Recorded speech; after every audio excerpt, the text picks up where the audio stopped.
Evening everyone. तो आज हम लोग पढ़ेंगे 9th क्लास के 11.1 चैप्टर के 5 नंबर सवाल। 4 नंबर के सवाल पढ़ लिए, आज पढ़ेंगे 5 नंबर सवाल। हम लोग पढ़ते हैं।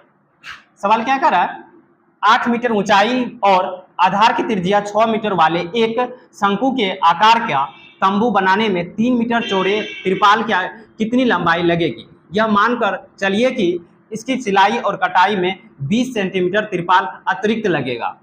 क्या सवाल आप लोग समझे?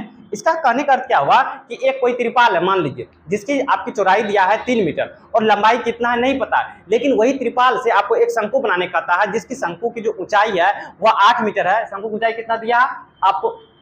ऊंचाई 8 मीटर दिया और त्रिज्या कितना है? 6 मीटर। तो उसको निकालना है आपको। तो ध्यान से देखिए हम क्या करते हैं। सबसे पहले हम क्या करते हैं, हम लोग जानते हैं जो त्रिपाल होता है वह आयताकार होता है। त्रिपाल कैसा होता है? आयताकार होता है। इसका मतलब हम एक त्रिपाल की संरचना बनाएंगे। मान लीजिए ये एक त्रिपाल है, ये क्या है? त्रिपाल है। क्या इतना बात आपको समझ में आ गया? इसकी जो चौड़ाई दिया है आपको स्पष्ट रूप से इसकी चौड़ाई दिया है 3 मीटर। चौड़ाई कितना दिया? b बराबर आपको दिया 3 मीटर। कितना दिया? 3 मीटर। लेकिन लंबाई कितना है ये नहीं दिया। लेकिन ये एक त्रिपाल है, इसको कन्वर्ट करने के लिए आपको बदलने के लिए कह रहा है एक शंकु में। तो चलिए मान लीजिए आप एक शंकु बना दिए, इस त्रिपाल को चेंज कर दिए किस में? आपने एक शंकु में कन्वर्ट कर दिए। अब ये शंकु में क्या क्या शर्त कहा कि ये जो शंकु है इसकी ऊंचाई होना चाहिए कितना? तो 8। तो मतलब मान लीजिए कि ऊंचाई इसका है 8 मीटर आप बनाए तो। अब दूसरा इसका जो त्रिज्या आपको कहा वो त्रिज्या कितना आपको कहा? लिखा हुआ है 6 मीटर।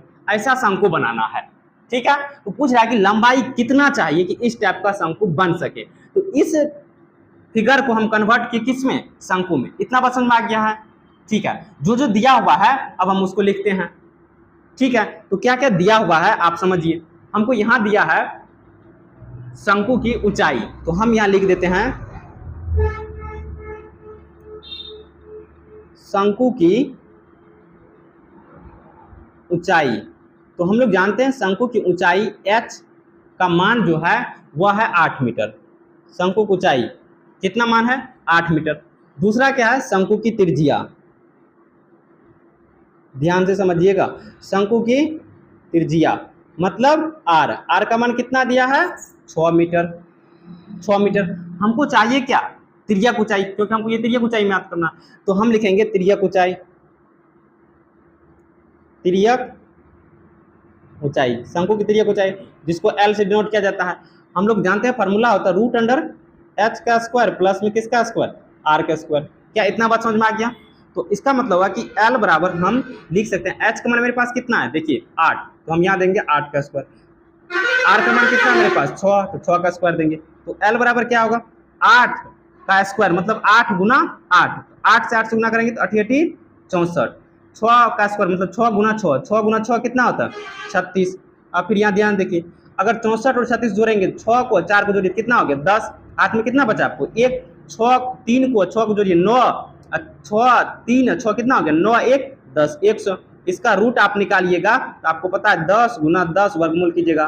तो इसका मतलब हुआ कि L का जो मान निकला वह निकला 10 मीटर। यानी कि त्रिज्या की ऊंचाई कितना निकल गया? 10 मीटर। क्या इतना बात आप लोगों को समझ में आ गया? इसका त्रिज्या की ऊंचाई कितना निकाले आप? 10 मीटर। अब आपको पता है कि इसी फिगर को हम इसमें चेंज किए हैं, तो इसका जो क्षेत्रफल होगा वो इसके बराबर क्षेत्रफल होगा। तो मतलब हम लिख सकते हैं यहाँ प्रश्न से, क्या लिख सकते हैं? प्रश्न से त्रिपाल का क्षेत्रफल बराबर शंकु का वक्र पृष्ठ क्षेत्रफल। ये दोनों क्या होगा आपस में? बराबर होगा, क्योंकि यही फिगर को इसमें कन्वर्ट किया गया। तो इसका जो क्षेत्रफल होगा हम लोग जानते हैं कि L गुना B। इसका हम लोग जानते हैं पाई आर L। L का मान हमको मालूम करना है, B का मान मेरे पास कितना है आप लोग पता है? 3 मीटर। कितना है? 3 मीटर। पाई का मान हमको कह रहा है 3.14 लेने के लिए, यहाँ देख लीजिए।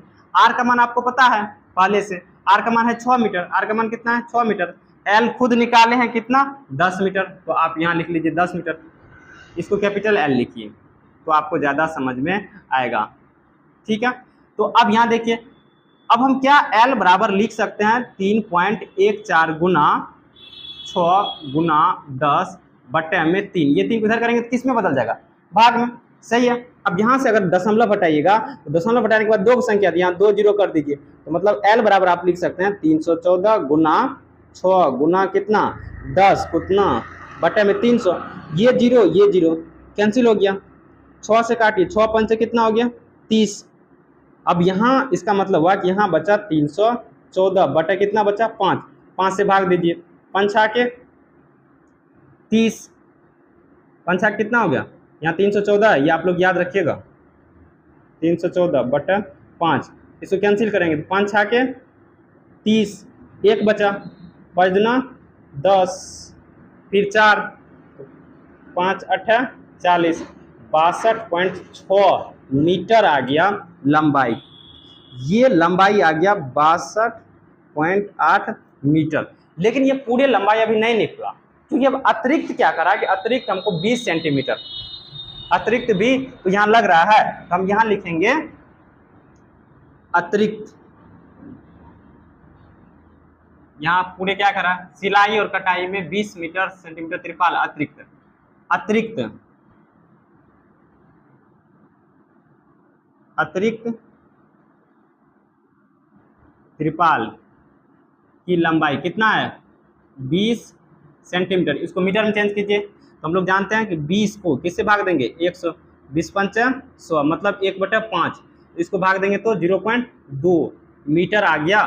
तो कुल त्रिपाल की लंबाई यहाँ क्या लिखेंगे, कुल